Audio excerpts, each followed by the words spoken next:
So here's the first step to accumulating wealth. If you expect to do it, write this down. You must be willing to do the things today others won't do, in order to have the things tomorrow others won't have. That's why the book of life said the road to life is straight and narrow, and few there be that find it, because few there be that are willing to do the things today others won't do, in order to have the things tomorrow others won't have. What are the things that others won't do? Number one, make discipline a major force in your life. How many of you know if you'd have been more disciplined, you'd be further along to reach your goals right now? Socrates said the undisciplined life is an insane life. The road to life is straight and narrow, because few there be that are willing to discipline themselves. Here's something else that most people won't do. Make it okay to fail. A lot of people, 85% of people, allow their fear of failure to outweigh their desire to succeed. Let me tell you what money does. Number one, it gives you control over your life. Write that down. Number two, it gives you options. Three, it allows you to live a life of contribution, to contribute to things that you feel strongly about, like this ministry and the work of Project 2000 will be doing to change the lives of young people. Bishop Jake's vision is if we can have Little League football teams and baseball teams and basketball teams, then we can have Little League dermatologists and cardiologists and endocrinologists. So he's now establishing an institution, Project 2000, to give our young people the methods and the techniques to reinvent themselves as we go into the next millennium. And this era that Peter Drucker calls the era of the 3 C's: accelerated change, overwhelming complexity, and tremendous competition. That you got to put a new mind in you. You got to get out of your mind. You got to begin to restructure your thinking. Every day, you've got to begin to recondition your mind. See, many of us go through life making choices, thinking it's our choices, and it's not. What do you mean by that? I'm reminded of the great anthropologist Margaret Mead. She was in a restaurant in Europe, and a waiter saw her and said, "Oh, how are you? I'm so glad to see you." He said, "There are several other Americans here tonight." And she said, "Is that right?" He said, "Yes." She said, "When you serve them dessert, let me know and I'll tell you exactly how many are here." He said, "That's not possible." She said, "Let me know after you serve dessert." When he served dessert, he came back and he told her. She got up, she walked around, and she looked and she observed, and she said, "You have exactly 65 Americans here." He checked the guest list and he was amazed. He said, "How did you know that?" She said, "Because in Europe, when you eat a slice of pie or cake, you eat it from the back toward the tip. In America, when we eat a slice of pie or cake, we eat it from the tip toward the back." How many of you, when you eat a slice of pie or cake, you eat it from the tip toward the back? Raise your hands, please. Good. Now, what else is in your mind? What else are you doing unconsciously that you don't even know? I'm going to say something and I want you to answer it after it. I want you to end it for me. Winston tastes good like what? How many of you don't even smoke Winston but know it? Raise your hands, please. Now, that commercial been off the air for 30 years. 30 years. See, let me share something with you. The easiest thing I've ever done was to earn $1 million.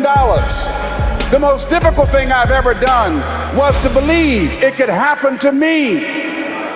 That was the most difficult part, to believe that given my circumstances, if my birth parents came down this aisle right now, I would not know either one if my daddy came up here or my mother came up here.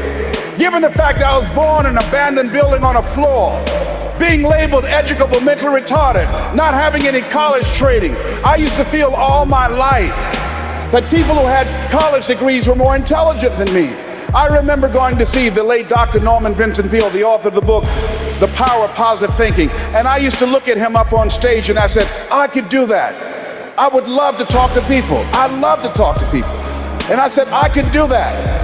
But then when I started going back to my car, my mental conditioning activated itself. And it said, Les Brown, you can't do that.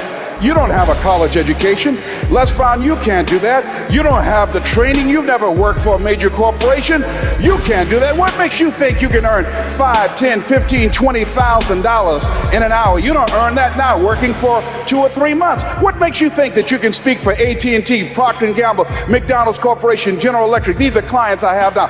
You've never even worked for them. How many of you ever thought about something you wanted to do and you talk yourself out of it? Raise your hand if you know what I'm talking about. That inner conversation is what's going to haunt you after standing here and saying, I can do all things through Christ who strengthens me. After saying that again and again, we are more than conquerors.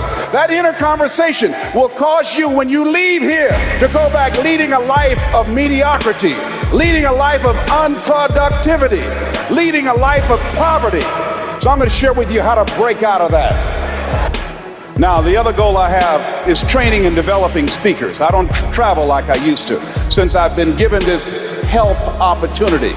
Remember something that T.D. Jakes said? He said, if you got a problem that man could solve, you ain't got no problem. I mean, truer words could not have been spoken.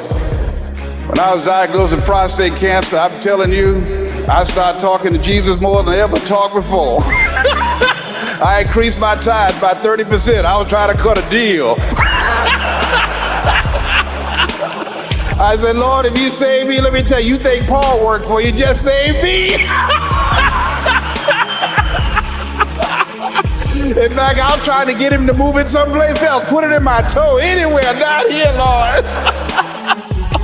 Oh my goodness. I tell you, boy. It's amazing how spiritual you can get if you think you're going to die.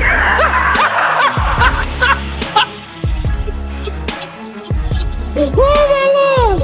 Yes, sir. I'm telling you the truth. I used to pray so hard I got shaved. I went through so much in 1997. It was unbelievable. Went through that and then also filed for divorce from someone that I loved very much. I thought we were the perfect couple, and I thought we would be together for the rest of our lives. And so I learned a thing or two about life and the challenges of life. One of the things I strongly believe that in life you either in a problem or just left one or headed toward one. So part of what I'm doing is training and developing speakers. I have a gift in that area, helping a person find their message and how to use their life example to craft an experience, a special moment for an audience to transform their lives and teach them methods and techniques how to reinvent themselves. Training and duplicating myself through men and women and young people, because I believe that we live in the greatest country on the planet that gives us an opportunity to make a difference in other people's lives. I want you to think about this goal that you want. I want you to envision it and see it in your mind's eye. And every day say to yourself that it's possible. See, most people are not accumulating wealth. Most people are living in poverty. Most people are living far below their potential, not because they don't have the capacity, not because they have not been given authority and dominion over everything on the face of the earth. But most people are living like they're living because of the fact that they don't believe they can have any more than what they now have. In the book called Miseducation of the Negro, Dr. Carter G. Woodson said, if you can determine what a man shall think, you'll never have to concern yourself with what he will do. If you can make a man feel inferior, you never have to compel him to seek an inferior status, for he will seek it himself. And if you can make a man feel justly an outcast, you never have to order him to go to the back door. He'll go without being told. And if there's no door, his very nature will demand one. That's why Scripture reminds us, be ye not conformed to this world, but be ye transformed by the renewing of your mind. So every day you have to sell yourself and get out of your mind those old thoughts, that old belief system. Every day you've got to sell yourself on that it's possible. See, most people are not creating wealth. Why? Because they were born in poverty. And they go through life unconscious. They don't know that they can have more. They don't know that they can be more. They say the words, I can do all things with Christ who strengthens me. We're more than conquerors. But subconsciously, and that's how you judge if a person really knows. If you know it, you're doing it. If you know it, you're living it. If you know it, you're manifesting it. You're producing it. And so therefore, as you look at yourself, you've got to have this vision of yourself beyond your circumstances. You've got to see yourself every day. I can do this. I can make this happen. I'm blessed and highly favored. Good things are supposed to happen to me.